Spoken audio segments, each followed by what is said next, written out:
Hello and welcome to the 102nd episode of River's Arcade Review. My name is Ed. My channel is dedicated to the coin-operated video games of yesteryear.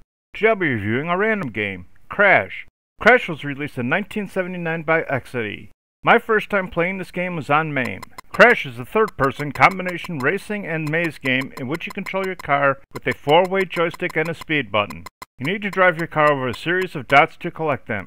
The entire time you are attempting to collect the dots, you are being chased by an enemy jam car. The game begins with your car at the bottom of a blue maze consisting of 5 lanes with gaps in the walls on all sides.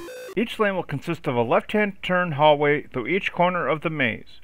Your car will automatically turn around these corners. The shortest lane will have 4 dots and each larger lane will have 2 more dots each. The center of the maze will have a yellow display showing your score as well as the number of lives you have left. This was all done with a black and white monitor with colored overlays. As the game begins, your car will immediately begin driving toward the right. Your car will always drive counterclockwise. At the same time your car begins moving, the enemy jam car will begin at the same position your car did, although it will be moving clockwise. Your car as well as the jam car will never change direction. You need to avoid the jam cars because if one contacts you, you will lose a life. Your car can be controlled in 2 different ways. The first way to control your car is by using the speed control button. Pressing the button will cause your car to speed up approximately 40%. Using the speed control is one way you can avoid the jam cars. The second way to control your car is by using the joystick to change lanes. At the top, bottom, left, and right sides of the maze will be a break in the walls.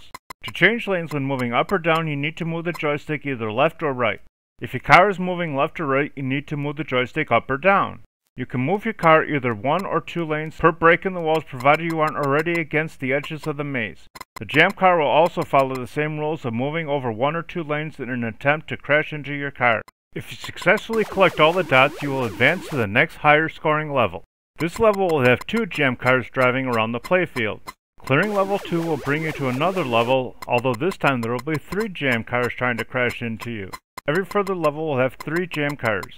Anytime you crash, you will lose all progress you have made up to that point, and you will begin at the beginning of Maze 1 with all the dots in place. Scoring for the game is as follows. You'll earn 10 points for each dot you collect on the first maze, 20 points for each dot you collect on the second maze, 30 points for each dot you collect on the third maze, 40 points for each dot you collect on the fourth maze, and 50 points for each dot you collect on the fifth and all following mazes. I really liked this game and found it challenging even with its simplicity, and I highly recommend playing it, especially if you can find it in an arcade setting. I enjoyed this game more than Xevious but less than Jump Coaster, so Crash drives its way into the 84th position overall. Thanks for watching. I hope you enjoyed it. If you have any games you'd like me to review, please leave a message below or on my homepage.